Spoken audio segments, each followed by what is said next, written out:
All right, so our speaker tonight, Sandra Macika, has done several talks on meteorites for us. As you can see up here, she has an extensive collection of meteorites, including some jewelry. She's also had a fabulous stint at the Lick Observatory that she did a wonderful presentation for us several years ago about, and is an active member not just of this club, but also of the Ford Amateur Astronomical Club, and is one of our officers for GLAAC, the organization that puts on astronomy at the beach. So, take it. Thank you. Thank you for having me here today. Can I start by having you raise your hand if you have not seen any of my presentations before about meteorites? Okay. Actually, quite a few of us, not a huge majority, but this is actually the first time I've given this presentation, so I'm not sure how long it's going to be. So there's some of the stuff in the introduction that I've gone over in my other presentations that if I have time, which I think I will, I'll come back to that.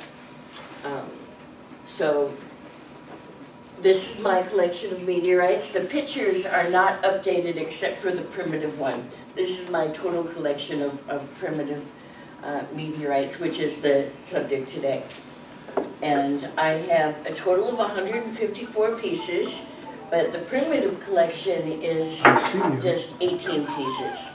And the name of it is actually kind of confusing. Primitive, which normally I would define that as something like in its earliest stages of development is a primitive.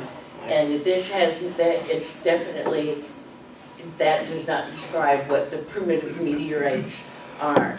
And I'm going to talk about it, I'm going to define what differentiated chondrites are, and when I talk about chondrites a little bit, you'll see that that is really the primitive. That's the earliest stage of development that we see in meteorites when you look at the development of planets in the solar system. So, and when you buy meteorites, a lot of times the chondrites will be described as primitive. So if you're looking to buy primitive meteorites, primitive, if it's an adjective, it applies to the chondrite. If it's a noun, it applies to the primitive. So you have to be careful if you're going to buy something that's called primitive. Most of the time that's actually describing a chondrite. So you have to make sure you know what you're buying when you do that. So let's proceed.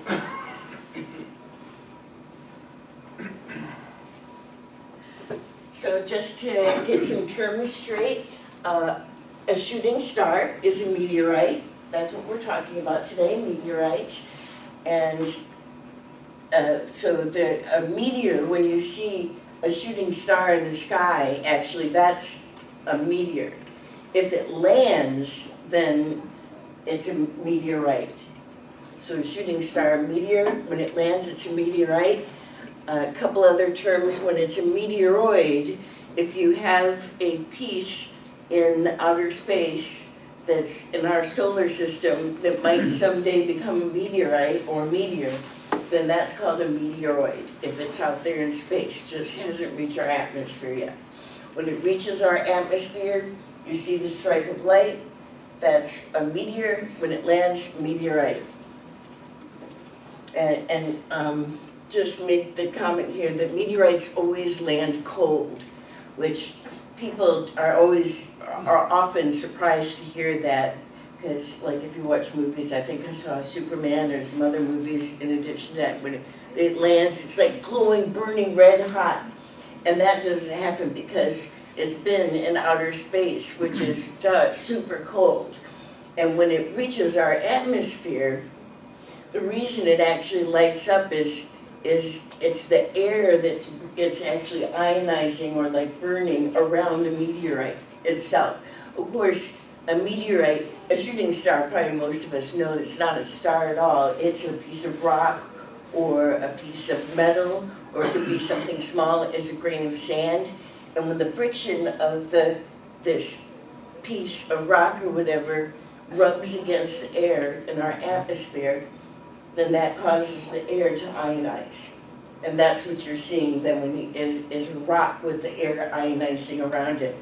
And the very surface of the meteorite might get warm, but then it's counteracting with the air, as it's going so fast, that's keeping it cool. Sometimes it can become so warm that the metal may actually melt a bit, which is what they call ablation. And so if you see a meteor, when the trail lasts for a long time glowing, like normally, pew, it's gone, right? But sometimes you see a meteor and then the trail just lasts there. That's often because what has happened is some of the surface is heated up, melted, and when it gets that hot, the melted material just blows right off, leaves this trail that glows. That's when you get the glowing, and so the heat is going off, so it'll land cold. And one other point here is the meteor shower versus the meteorites that we're going to be looking at today. They're going to be completely different. A meteor shower, like the Diane just mentioned in August, we're having the Perseids come up, or the Geminids in December, the Leonids in November, the Taurids also in November. There's many meteor showers that we have on a regular basis every year. And the reason we have that is those type of meteorites for meteor showers come from comets. And each meteor shower is related to its own special comet. So a comet is going around the sun. If this is the sun, the Earth, of course, goes around the sun. The comet has a long elliptical pattern, and it goes around the sun as well. And you may have seen pictures with comets with their tail, going out, and you may have heard them described as a dirty snowball. And what happens is, as this dirty snowball gets closer towards the sun, the ice starts to melt and leaves this tail, which actually leaves a trail of debris that's in the same orbit as the comet. So the comet is not only the comet in this orbit, but it's all the debris that it leaves when that tail is going, leaving bits of the dirt and the snow. The snow, of course, is gonna, the ice, that would evaporate, but the bits of dirt from the dirty snowball, that's gonna be left in this orbit around the sun. So then when the Earth comes and hits and intersects at the same time each year, that bit of the trail, or the comet could be, somewhere completely else, or maybe even the comet's completely burned out or, crashed into the sun, the comet could be gone, but still that trail of debris is there. And so as we intersect that each year at that time, then there's a lot of extra debris there's a lot of extra meteoroids out there, little bits of debris that become meteors, shooting stars. But these are different from what we're going to see here today, because those, and this is a picture of, that I found in one of the books here, is that's just like a speck of dust. And that's the type of things that you get from comets that make our meteors in the meteor shower. What we're going to see today come from asteroids, not from comets. And I'm going to explain that more as we go along. So they're much more substantial than the little bits that you find from a comet, the bits that come from these protoplanets or planetesimals or asteroids. The meteoritical bulletin is like the main source of finding information about any specific meteorites, like NWA 5000. Each meteorite has its own special name, and you can look up that name here and find all kinds of information about that. They don't sell meteorites, but if you're going to buy meteorites, people often ask me, like, how do you know you're really going to get, what you're expecting? And one of the ways that I suggest to people is that if you're going to buy something online or on eBay, generally you're going to have a picture of what it is you're going to buy. And if you go here and look up, like let's say you're gonna buy, you know, as I mentioned, NWA 5000. NWA stands for Northwest Africa, a meteorite that was found there. So you look that up, and here you're going to find pictures of that. And this is like a scientific database source. So you look at those pictures, and then you look at the picture of what it is that you're going to buy, and you would expect them to be very similar. So that's one way that you can determine that, you know, that what you're going to buy is actually what they say it is.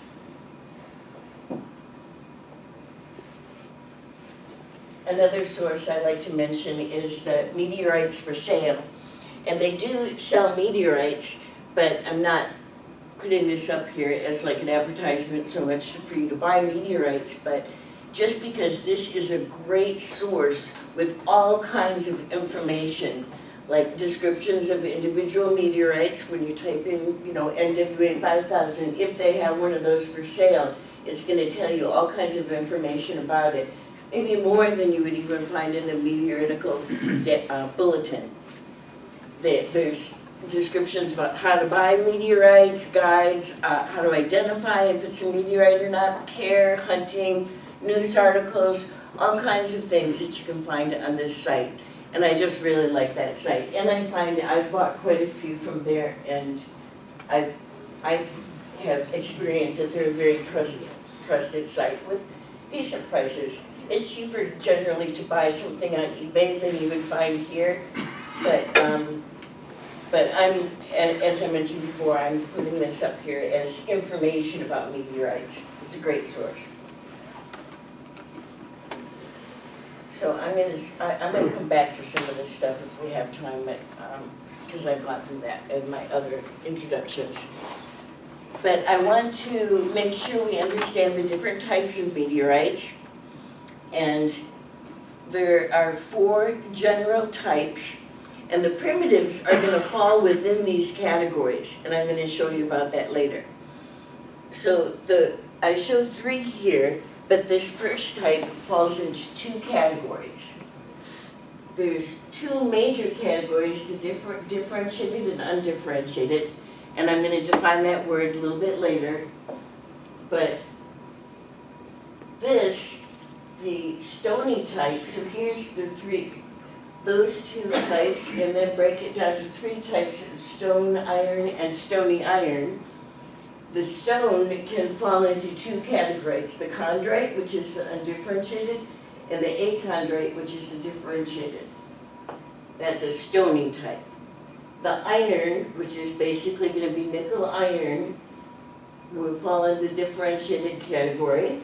And then the stony iron, which has stone and iron, also falls in the differentiated category. Hey Sandra, Yes. do the chondrites have any magnetic properties, or do they have any, if you hold a magnet to it, would it be attractive? Yes. Or even though it's a stony? Yeah, they do have metal in them. Okay. And I'll tell you a little bit about that, but you'd have to see the chondrite presentation to hear all the details about that. But they do have, some have more and some have less. There's categories within the chondrites, and the major difference is how much iron they have in them.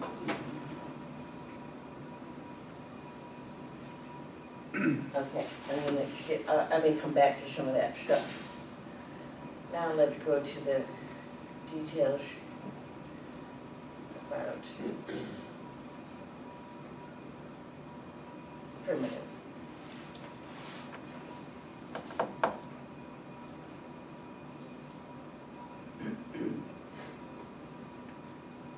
So here's another picture again of all the 18 primitive meteorites that I have. And we'll get to touch those. These come from outer space, so if you haven't touched something from outer space before, I'm going to pass these around and you'll get a chance to do that. So I promised I was going to explain what differentiated and undifferentiated means. And you guys have heard this before if you've seen the presentation, but just as a review, and for the people who haven't seen the presentation, let's be clear about what is differentiated and undifferentiated. So when planets are first being formed, when the solar system was first being formed, it was like a cloud of what they call the solar nebula. And the sun started to form out of that, and then all the gases and dust material within the solar nebula starts to clump together to become planets. And it's not gravity that starts this process, it's actually static. Like a static electricity, it's the static cling type thing that starts the process of bits coming together to start the process to become a planet.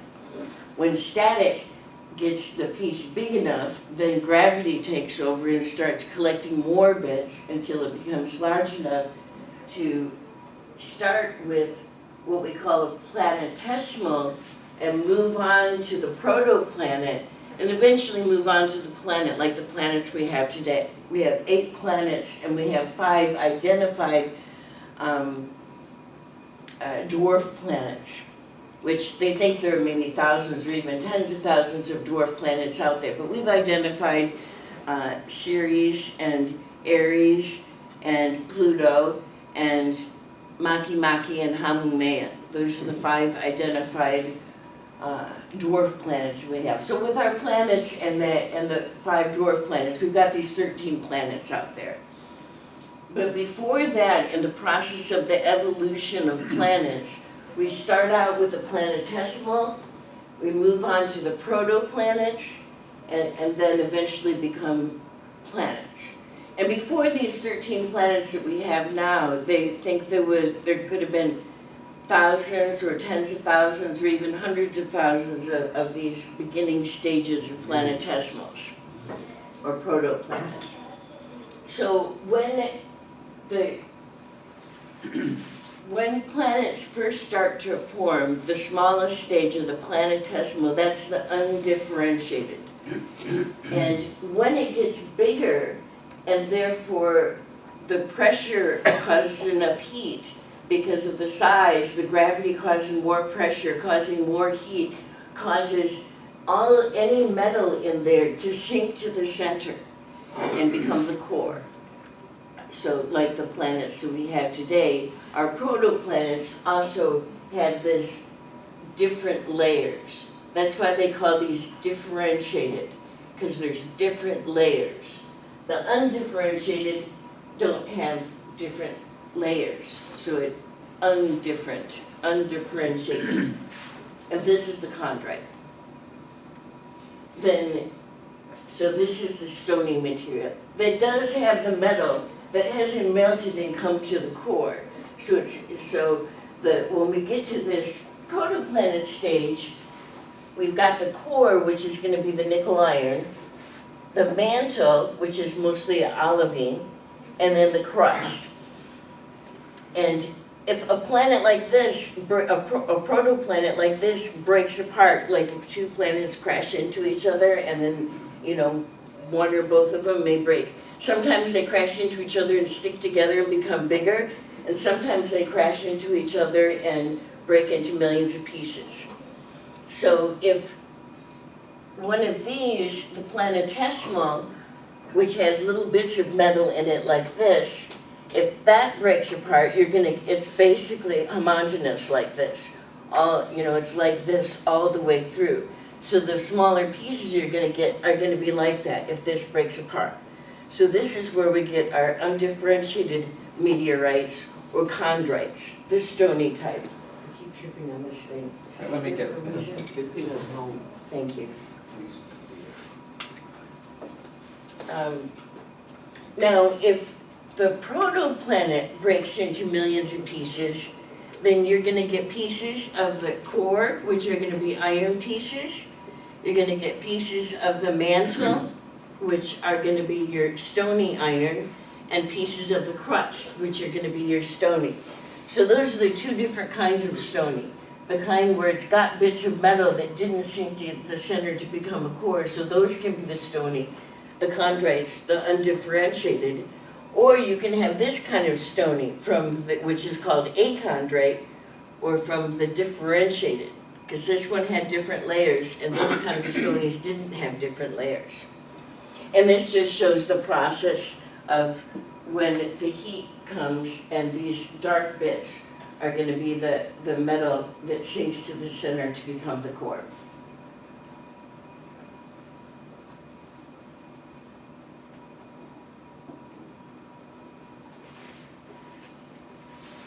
And I'm not going to go into a lot of detail of this because I want to focus on the primitives.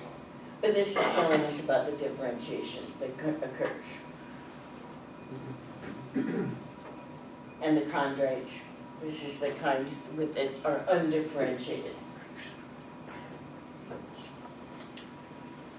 So I think I talked about most of this, about the formation of planets and the planetesimals and the protoplanets, which is different. Another term is planetoid, which is just another word for dwarf planet, a minor planet or a dwarf planet. In the beginning, when I first started learning about meteorites, I kind of used all these words interchangeably. I didn't understand the difference. There is a difference between planetesimal, protoplanet, and planetoid. They're all something smaller than our 8 planets, but there's a specific definition and the difference between those terms. So the primitive, now we're finally going to get to talk about the primitive. There are 7 types, and this first category has these 3 included: IAB, Winonaites, and the IABs, so this clan of those 3. Then there's the Ureilite, the AL, which includes Acapulcoite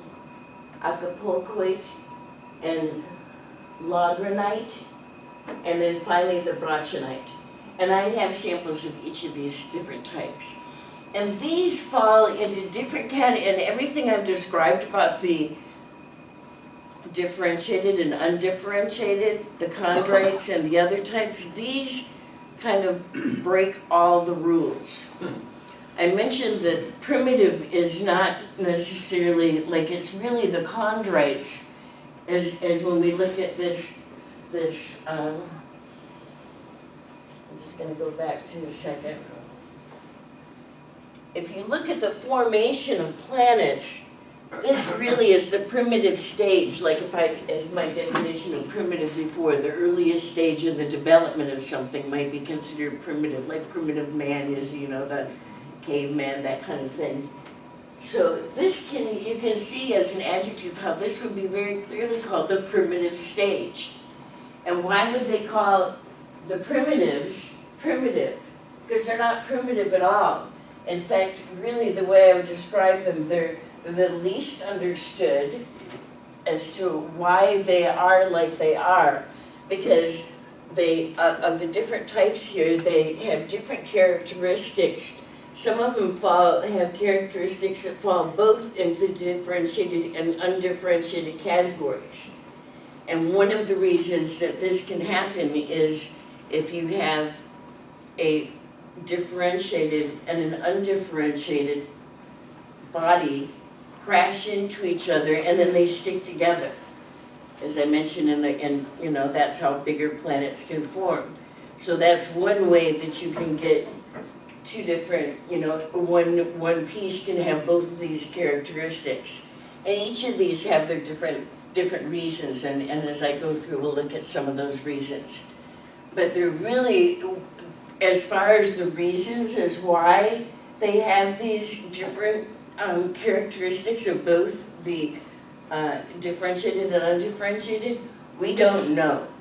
And so everything that we talk about as to why it's like that, they're all theories. So this is the least understood of all the meteorite categories.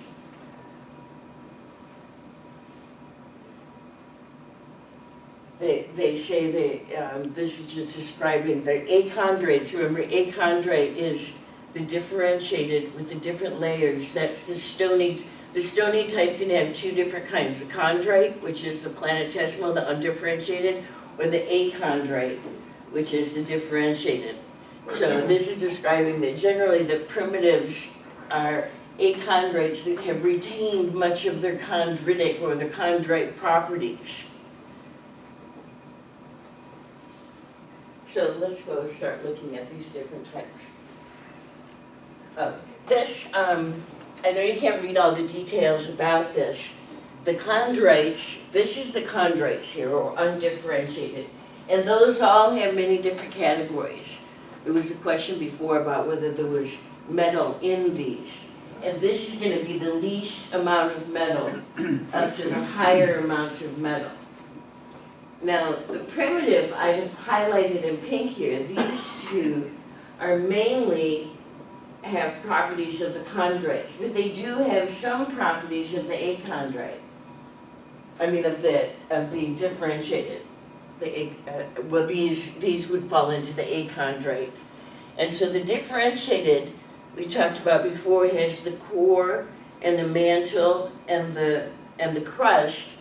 So the iron part, this is going to be from the core, and this portion, these primitives, the Winonaites, the IABs, and the ICDs all fall into this category of core.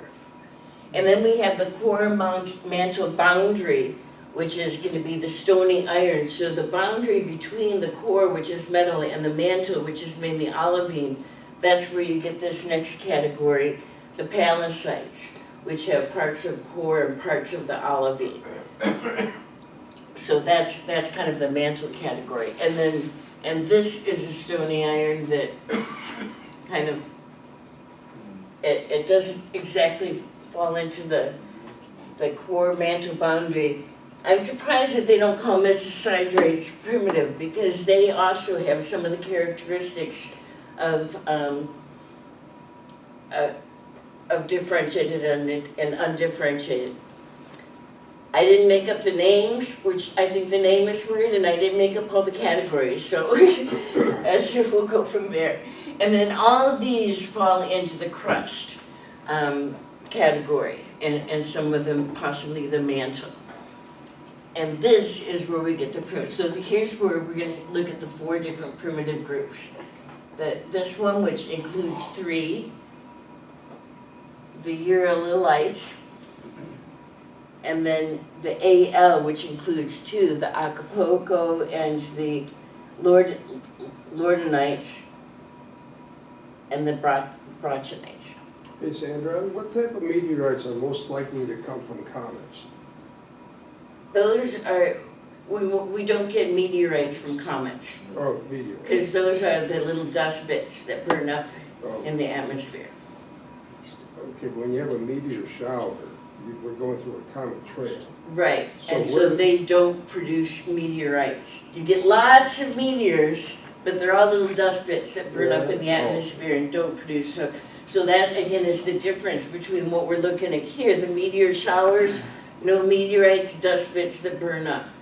This type don't come from comets, they come from asteroids or planetesimals and protoplanets, Okay. which are basically what asteroids are.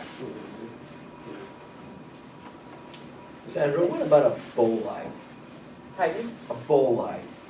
A bolide is a meteor that's very bright.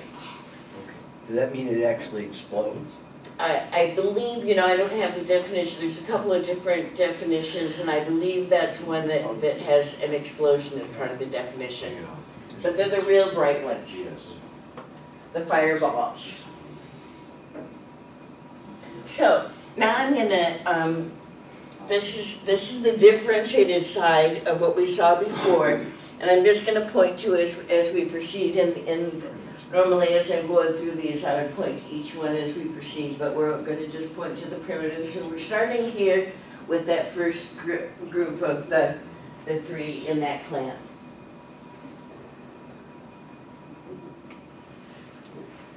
The clan of the IAB, the Winonaites, and the IIICD. So there's a lot of details about these, and a lot of this is going to be, as to how they formed. There's lots of guesses in here, and I'm not going to go through that, but this describes how the 3, the AIB and these other, all show there's a very similarity in their composition. And even though these are iron, and in that previous slide, it showed them coming from the core. Here in the top bit, it shows those two first lines come from the core. These are the iron types, but they don't really come from a well-defined core. The Wittgenstein pattern, I didn't mention that, but the iron meteorites from a regular differentiated body, the core will have what's called a Wittgenstein pattern. And that's almost like a crystal structure within that metal, and I don't have any of those. These will have a Wittgenstein pattern. There is like this weird crystal structure in the metal, but it's not like the Wittgenstein pattern that you see in the regular core. The Wittgenstein pattern happens because the nickel iron, there's nickel iron that kind of separates as a metal cools down very slowly.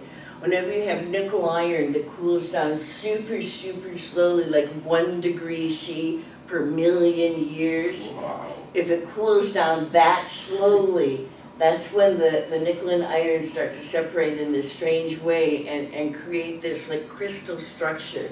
Let me show you a picture of that. I should actually have a picture of that within this presentation. But let me quickly go to one of my other presentations just to show you what the Wittgenstein pattern and how different it actually is from the Wittgenstein pattern that you'll see in these nickel irons. And I'm gonna start passing around the first group of these nickel irons. They come from some of the nickel irons, they come from some of the most famous meteorites that we've heard about. Sandra, Yes? when you are talking about purchasing these, which are the more expensive ones and who determines that? Well, whoever's selling it is who determines how much it's gonna cost. Who asked that question? I'm sorry, I wasn't looking at, okay. Whoever's selling it, you know, when you buy something on eBay, it's whatever the person bids or whatever the person's asking for it. Now, generally, the more expensive ones are gonna be either, number one, because they're more rare, and number two, because they're super beautiful. If they just have some beautiful pattern, the pallasites, happen to have a really good pattern in it. Let's see if this is going to, and I'll show you a picture of a pallasite too. Now, all the meteorites that I'm going to show you today, they're going to have the price listed. And let me show you a picture of a Wittgenstein pattern. Aren't the irons generally more expensive because they're a little bit less common than the chondrites? It totally depends on which iron. Like, for example, the Campo de Cello. the ones from Argentina, the Campo de Celio, the Field of Heavens, are so common because there were so many of them. And also the Behringer ones from Arizona tend to be inexpensive. And so for each different type, it depends on how rare it is, really. This is a picture of the Wittgenstein pattern. And you can really see this crystal-like structure in there. It's like particularly formed, and the core of each planet will have a Wittgenstein pattern, but each core of each planet is slightly different. It's like a fingerprint when you see that. And I'll just show you. Sandra, I know you wanted to double back on some things, but we've got about 20 minutes left, so I'm not sure how long Okay, each. better not spend one's too much going to time, but take. here's some examples. You can see how these Wittgenstein patterns, they all have much similarity. I'm just going to show you real quick. There's some pretty pallasites, which tend to be very expensive. A polarizing microscope, right? No, polarizing doesn't create this. This is because I can't go into that, into the details of that. You'd have to see the presentation for that, but Just strongly the bad. polarizing ones is something completely different. But anyway, the Wittgenstein pattern, you saw that structure, that crystal structure, where here you do get the separation of the nickel and iron, but it's in this really haphazard form. It's not in the same precise angles that you see in a regular Wittgenstein pattern. I'm gonna move on.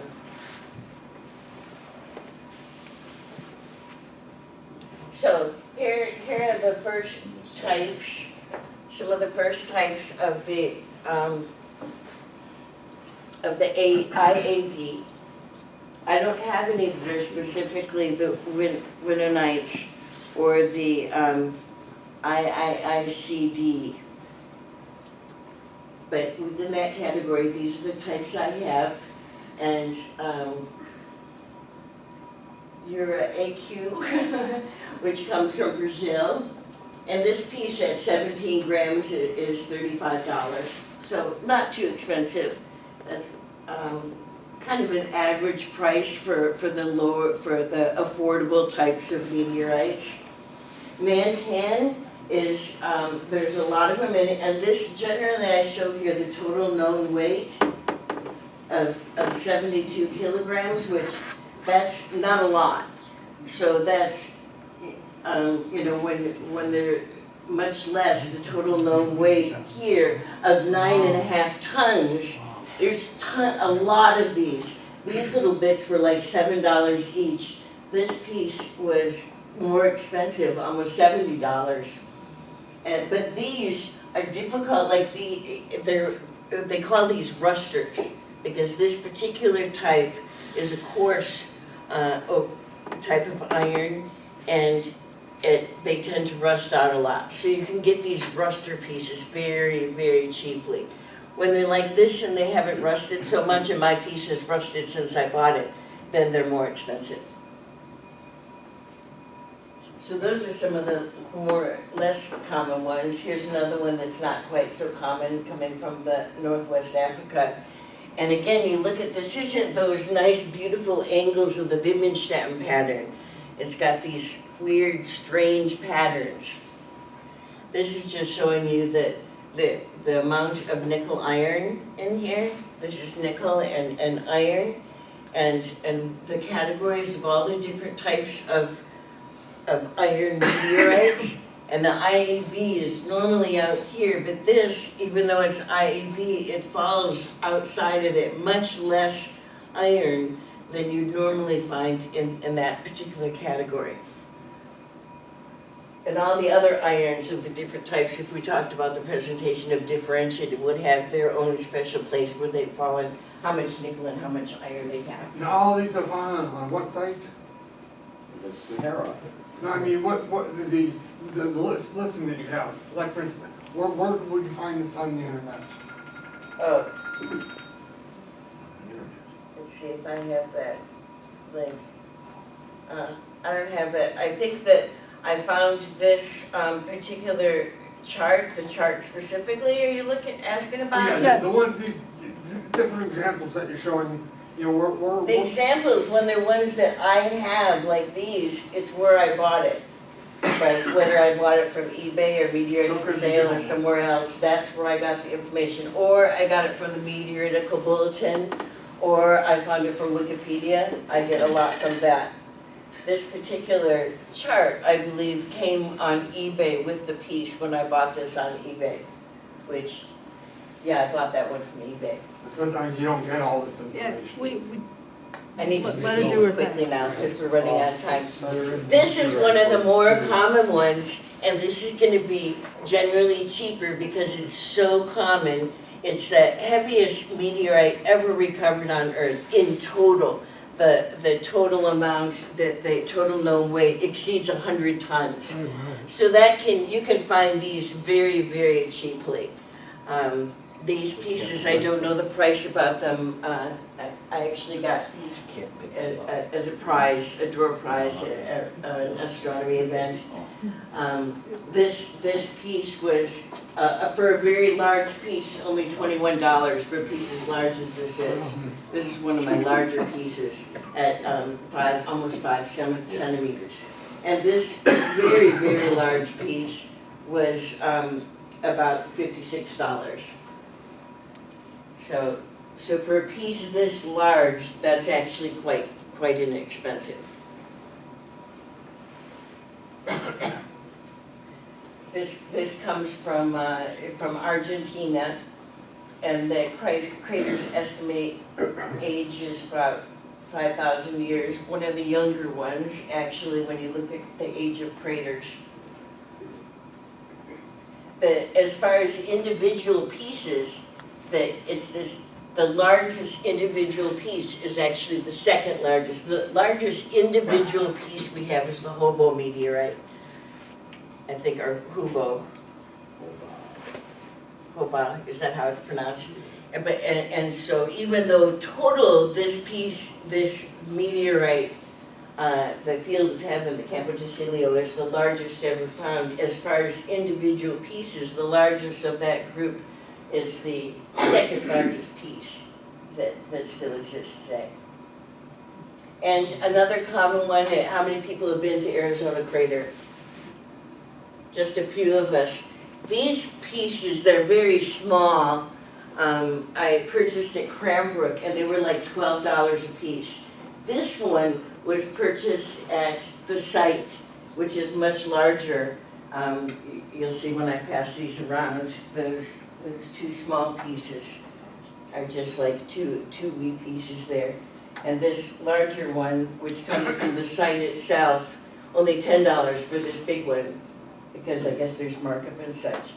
And I was happy to find an actual slice of this, which I had never seen one, and I popped up on eBay, and I was like really happy to get that because I'd always seen them in just pieces like this. So the slice was interesting to see. And this is a picture of the crater, Arizona Crater, which is like 50,000 years old, much older than the others. So I'm going to pass these around now. So the small one, this is the only one I don't have open because just they're so small, I'm afraid they'll get lost. But you're welcome to touch these. When you use this magnifier, you can press this button and it makes a light. And you just want to get, if it's out of focus, you want to get the right distance. You have to get just to be at the right distance for the focal point to be correct. And you can look at these more closely. So let's start right over here. When do we end at 9:30? 9:30. Okay. As a boy, I read in some magazine article that it would take an ocean liner of solid iron to make a crater like that, an impact. Of course, nobody knew too much about maybe angle of attack. The shocking part is you were a boy. So now we'll go on to the next category, which is the Ureilites, I think is how it's pronounced, and that would be mainly in the achondrite category, but again, these have some of the properties of the different undifferentiated as well as differentiated. So there's a lot of details here. I'm not going to go through this. All this section here is all the different theories of how this could have come about. And I'm not going to go into those explanations there, but there's so many different theories if you read through these. I can make this available if you want to read through the details at some point yourself, but there's many different theories and none of them have been proved. Everything is a theory when you look at, even when we talk about differentiated and the regular differentiated and undifferentiated and how those are formed. We don't know for sure, it's a theory, but they're well established theories that have lots of concrete evidence that make it very clear that those are probably correct. Whereas this is all open air as far as how these were formed. A rare type of stony meteorite that's very different from that. It's the composition that's, even though it's a stony meteorite, the composition is different from all others. One of the oldest and least understood types. composed of the olivine and this pyroxenes, but the olivine is one of the main components of our mantle. But they're also carbon-rich material in the form of graphite and these nanodiamonds. Now, I've got pieces from tektites, what they call, or impactites, actually, when a meteorite hits the Earth, and the Earth then melts because of the heat, and those can become tektites or impactites. And when the meteorite hits the Earth, and not just any meteorite, it has to be a really super big meteorite, like the kind they think killed off the dinosaurs 65 million years ago. When you have a super big meteorite like that, and it's big enough that it lands hot enough to actually melt the dirt, then these impactites, if the dirt there when it landed had a lot of graphite in it, then the impact can cause those graphites to turn into diamonds, or that graphite within the Earth to turn into little nano diamonds.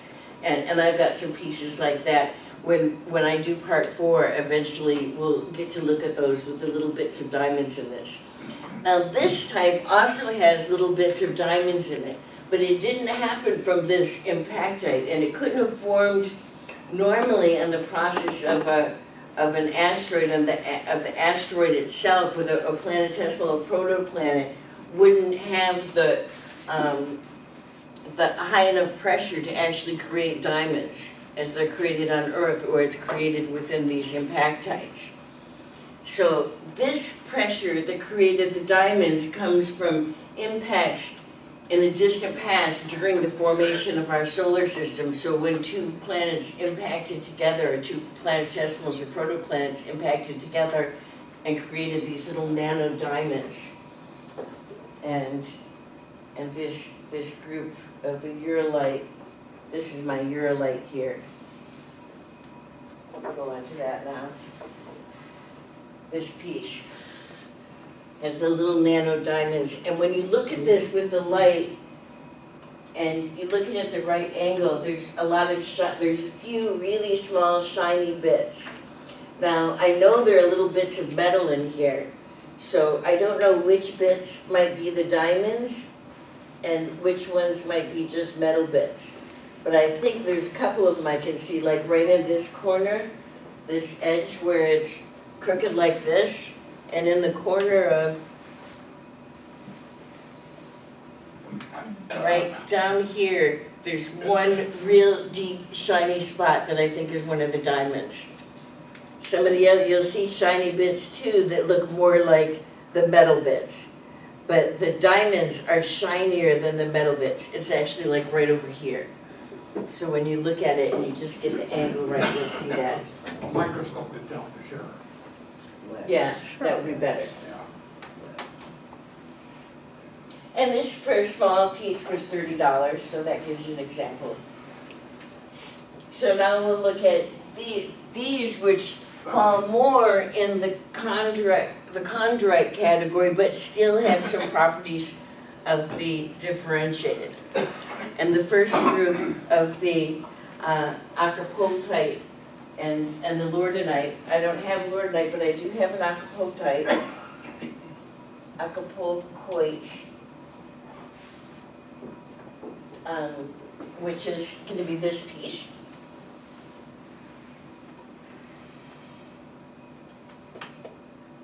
And this, the first specimen they found fell near Acapulco. And this one is actually a very small, of the piece that I have, total known weight, only 3 kilograms, or almost 4 kilograms. And so this wee piece at 0.6 grams, $30 for such a small piece. When some of the other ones I showed you, like that Field of Heaven one, which is as big as your hand, that one was, I think, close to $30. So it's the rarity.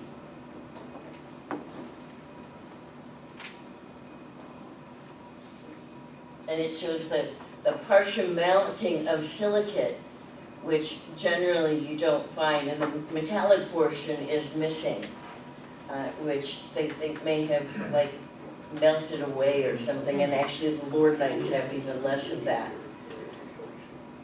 Where some of the minerals that are found in colquites are not found in the Lodronites.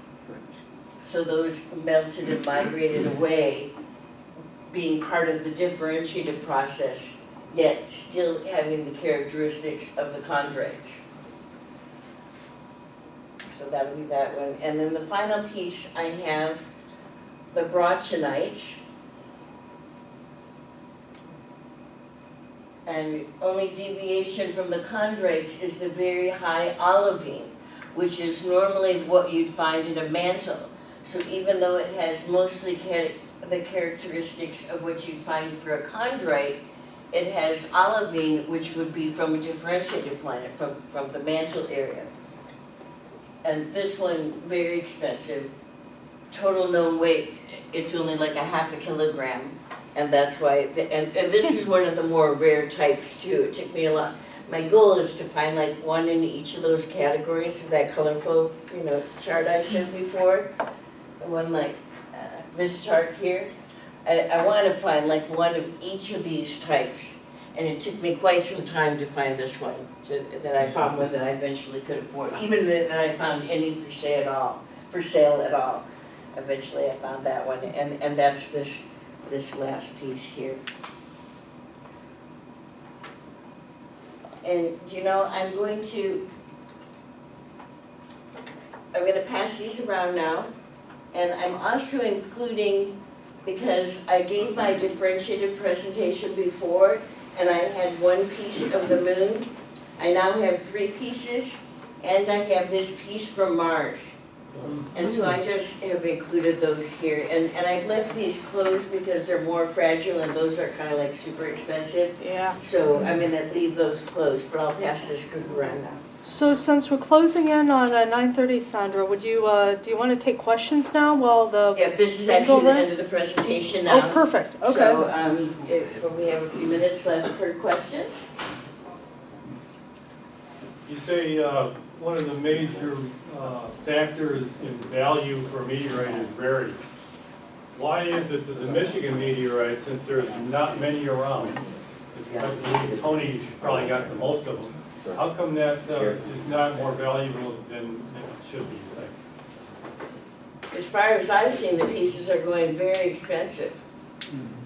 Why do you think they're cheap? Did you find some cheap ones? Because I'm trying to get one. Well, the big one that they had on auction at Christie's had no bids on it. It what? It had no bids. So I'm assuming that. Did it have a starting price that you had to? Yes, $12,000. Maybe that's why nobody had $12,000. That sounds pretty expensive. But it would seem to me, something that rare, somebody with a lot of money would have bought that, I guess, and cut it up and maybe sold it or whatever. I don't know why they didn't, I wasn't even aware, but I'm not sure. But obviously they are expensive.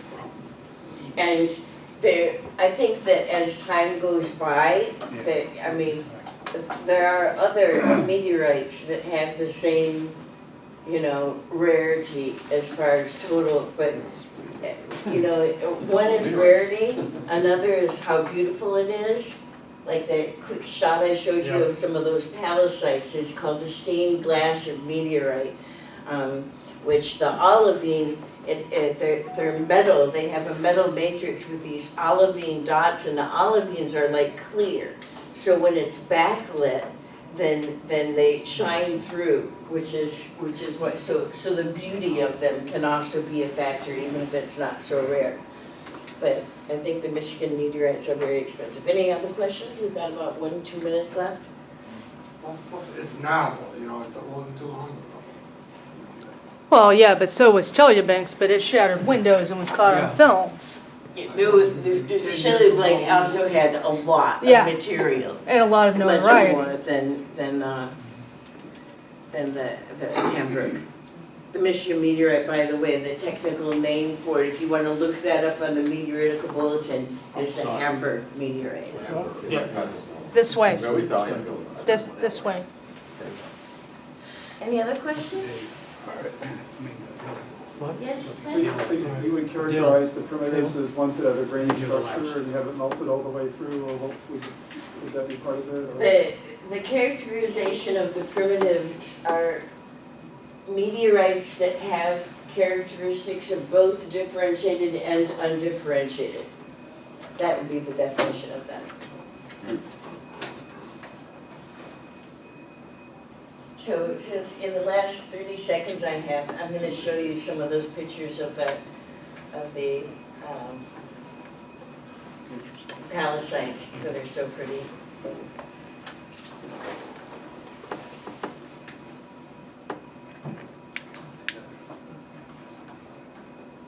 Well, people are getting a chance. Maybe we can turn the lights up as people are looking at the meteorites. So is it over here? Yeah, or it's that right, it's the, This? yeah, there's a, Intro. yeah, all the I up don't know buttons. where to. There's the, yep, The rock shop, yeah. that'll work. Yeah. Yes. Any more questions? And you've got part 4 coming, right? You're working on? Yep, well, part 4 is actually ready. This one was the most difficult for me just because it's the most difficult as far as our understanding of it. But the tech-type presentation I've had ready for quite some time. Could those Martian and lunar fragments be considered tektites? No, they're achondrites. Or chondrites? That has to do with the composition. No, the method of Before I formation. answer that, let me just pull up these palacites that are so pretty because I'm almost there and I'm focusing on finding those. Ah, there we go.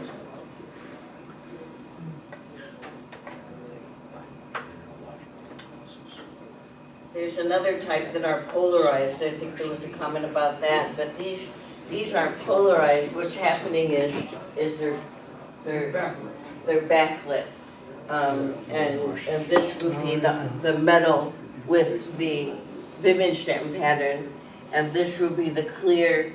Olivine is actually what they make peridot or peridot, the semi-precious gem. That's what this is, and so they're clear like crystals. So this is backlit, and this piece here at 24 grams, $800, almost $900. So the beauty and do I have the total known weight is a lot, 1 ton. So even though it's not going to be so rare, it's the beauty of it that makes these more expensive. Comment?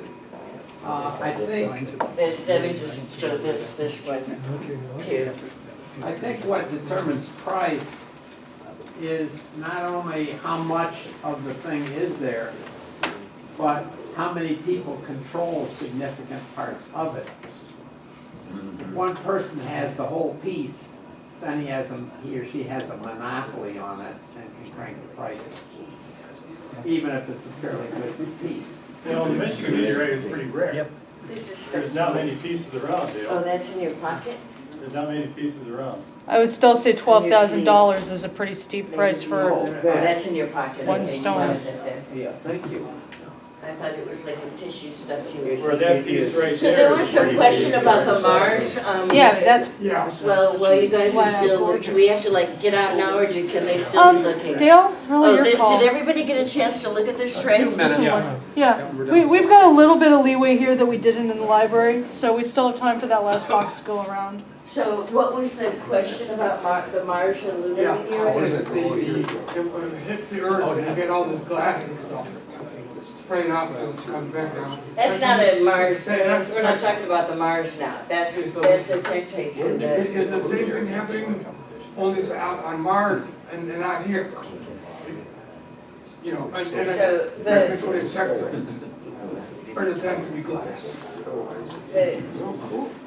That should be on there. I'm saying, I'm sorry, ask me a question. tektite Yes. is when you get glassy material gets heated and sprayed up and solidifies come down and it's on the earth. Well, what happened on Mars, is that same kind of thing, or is it? That can happen on Mars. Yes, I've seen a description of where they talk about that. There's one of the impact. I'll talk about that actually when I do my presentation for tektites. Well, I mean, it has to do with the composition of the material more than As far as tektites or as far as Mars? You know, it's like, those have to be glassy in order to be considered tektites. Well, if they're tektites, they just do become glass, because what is glass made out of? Yeah, it's. Sand. You heat up sand, you get glass. So you're gonna heat up dirt, and what are you gonna get? Dirty glass. Because now you don't have pure sand, you're gonna have, you know, bits of trees and rocks and leaves and mud and who knows what, clay and all kinds of different things in there.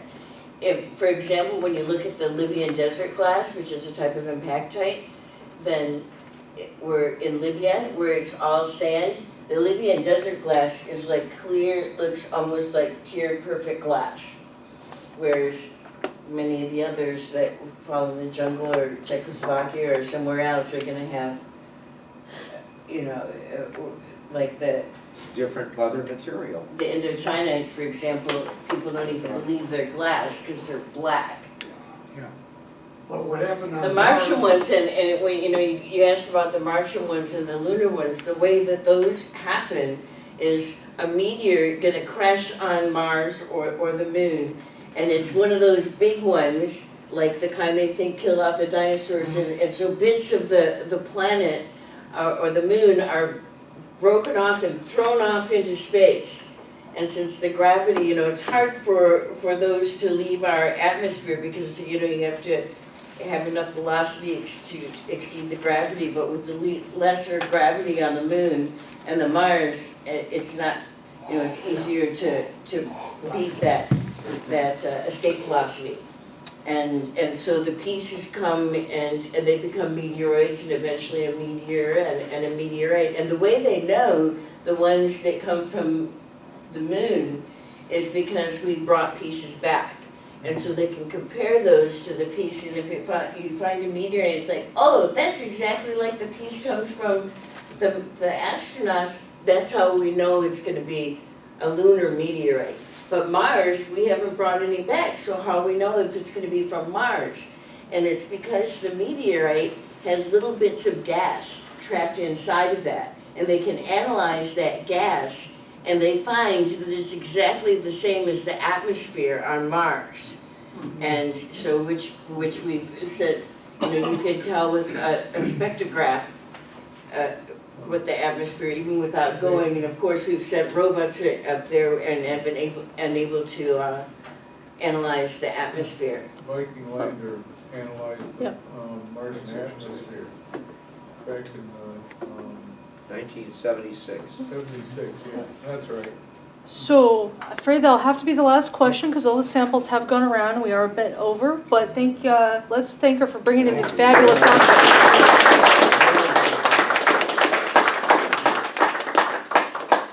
Because I don't think some of us had ever seen samples of some of these minerals ever before.